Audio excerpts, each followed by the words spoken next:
নমস্কার বন্ধুরা, আশা করি সবাই ভালো আছেন। আজকে ক্যাপসিকামের একটা রেসিপি নিয়ে চলে আসলাম আপনাদের সামনে। ক্যাপসিকাম আমি রান্না করব মাছ দিয়ে, তাই কিছুটা পরিমাণ মাছ আমি কেটে ধুয়ে পরিষ্কার করে তারপর লবণ আর হলুদ মেখে নিলাম। প্রথমে আমি মাছগুলো ভেজে নেব। মাছগুলো ভাজবো বলে চুলায় কিছুটা পরিমাণ তেল গরম করে নিয়েছি। তাতে মাছগুলো দিয়ে আমি লাল লাল করে ভেজে নিয়েছি। এখন রান্নাটা বসানোর পালা। চুলায় একটা প্যান বসিয়ে তাতে পরিমাণ মতো তেল দিয়েছিলাম। তেল গরম হয়ে যাওয়ার পর দিয়ে দিলাম পেঁয়াজ কুচি। হালকা করে একটু নেড়ে চেড়ে নিচ্ছি। এখন দিয়ে দিচ্ছি আদা আর রসুন বাটা। আদা আর রসুন দিয়ে দিলাম। আদা রসুন একসাথে আবারও নেড়ে চেড়ে ভেজে নেব, যাতে কাঁচা গন্ধটা চলে যায়। কিছুক্ষণ নেড়ে চেড়ে ভালো করে ভেজে নিয়েছি। সুন্দর একটা ফ্লেভার ছড়াচ্ছে। এখন আমি পরপর সব মশলা দিয়ে দেব। প্রথমে দিয়ে দিলাম হলুদ, তারপর দিলাম মরিচ। ঝালটা যে যেমন খেতে পছন্দ করেন সেরকম দেবেন। তারপর দিয়ে দিচ্ছি জিরা, ধনিয়া, গরম মশলা সব একসাথে গুঁড়ো করা পাউডার। এখন দিয়ে দেব স্বাদ মতন লবণ। সব একসাথে ভালো করে নেড়ে চেড়ে কষিয়ে নিতে হবে। মশলা যাতে পুড়ে না যায় সামান্য পানি দিয়ে দেব।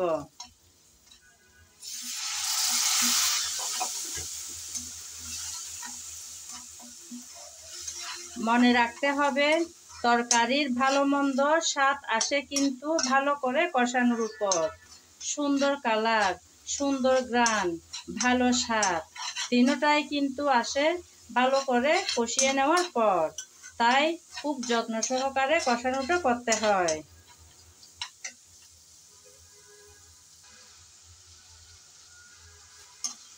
কিছুক্ষণ ধরে আমি নেড়ে চেড়ে ভালো করে মশলাটা কষিয়ে নিলাম।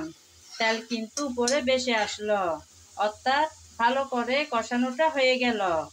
আমি একটা টমেটো কেটে রেখেছি একদম ছোট ছোট টুকরা করে, সেগুলো দিয়ে দিলাম। টমেটো দিয়ে আবারও একটু ভালোভাবে নেড়ে চেড়ে কষিয়ে নিতে হবে।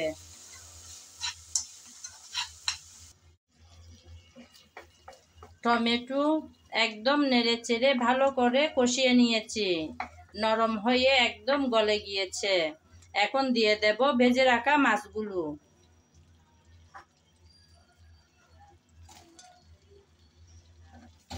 মাছগুলো সব দিয়ে দিলাম।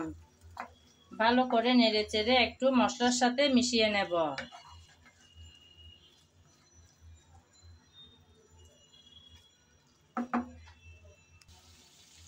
মাছ তো আগেই ভেজে নিয়েছি, অনেকক্ষণ যাবত নেড়ে চেড়ে কষাতে হবে না। একটু এভাবে নেড়ে চেড়ে নিলেই হয়ে যাবে। আমি তো আজকে রুই মাছ দিয়ে এই রান্নাটা বসালাম। আপনারা চাইলে যে কোনো মাছ দিয়ে এই রান্নাটা করতে পারেন, সেম রেসিপি ফলো করে। কিছুক্ষণ নেড়ে চেড়ে একটু কষিয়ে নিয়েছি। এখন দিয়ে দেব পরিমাণ মতো পানি। পানি দিয়ে আবারও একটু হালকা করে নেড়ে চেড়ে নিলাম। এখন ঢেকে রান্না করে নেব কিছুক্ষণের জন্য ঢেকে দিলাম।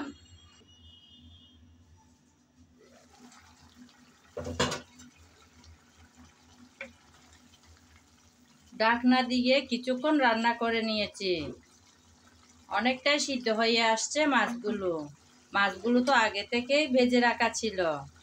এখন দিয়ে দেব ক্যাপসিকামগুলো। ক্যাপসিকাম দিয়ে নেড়ে চেড়ে ভালো করে মিশিয়ে দেব। আমার আজকের ভিডিও যদি আপনাদের ভালো লেগে থাকে তাহলে আমার চ্যানেলটি সাবস্ক্রাইব করে আমার পাশে থাকবেন, লাইক কমেন্ট শেয়ার করবেন। আর যদি ফেসবুক পেজে দেখে থাকেন তাহলে পেজটি ফলো করে দেওয়ার অনুরোধ রইল। ক্যাপসিকাম দিয়ে আবারও কিছুক্ষণের জন্য ঢেকে রাখলাম।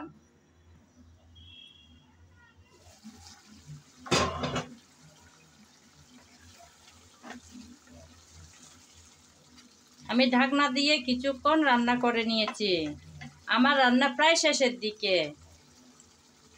কিছুক্ষণ চুলাটা ছোটো করে দিয়ে চুলার উপর রেখে দিলে রেডি হয়ে যাবে মজাদার আজকের ক্যাপসিকামের এই রেসিপিটা।